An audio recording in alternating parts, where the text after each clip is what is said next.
quand le monde était tout neuf et parfait, avant que n'eût coulé la première larme de chagrin. Le diable contempla tout ce bonheur et recula devant cet éclat radieux. Ah, je vois, Dieu aime et est aimé de ces petits êtres de rien du tout.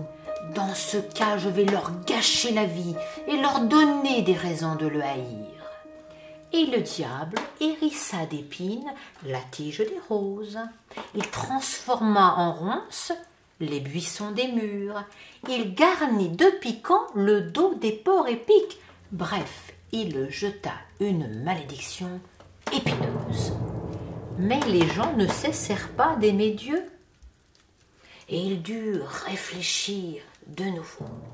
Je vais planter des cauchemars dans leur sommeil, telles de mauvaises herbes pour envahir leur petit cœur.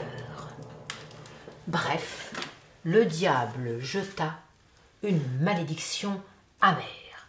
Inlassablement, il continua encore et encore à gâcher ce que Dieu avait créé.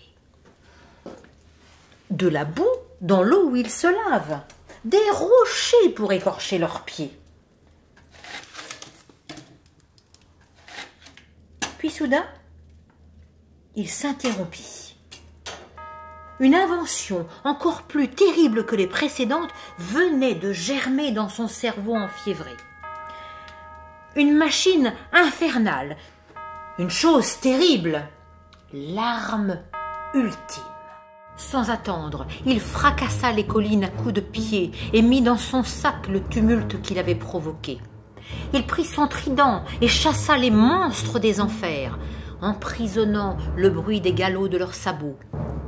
Il prit toutes les crécelles, toutes les timbales, tous les tambours, les volcans et les avalanches. Il assembla le tout à coups de massue et enveloppa l'ensemble du manteau de la nuit. Voilà, il avait inventé le premier roulement de tonnerre.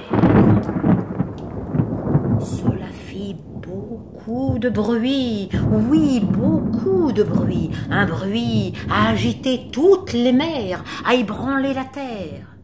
Dans tout l'univers, le seul bruit plus formidable encore était la colère de Dieu. Non, c'en est assez. Je t'ai laissé jeter tes malédictions épineuses, amères et cruelles, sans lever le petit doigt pour t'arrêter.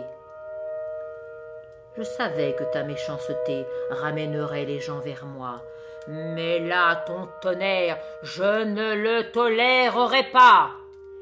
Saisissant sa lance, il fit roussir les culottes du diable, le chassa du ciel d'un trait de lumière si acéré qu'il déchira le tissu de la nuit.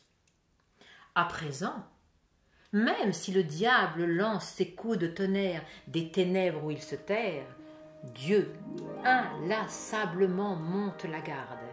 Il lance son javelot de lumière dorée, l'arme vole, précédant le tonnerre, brillant comme un phare, traversant nos paupières endormies.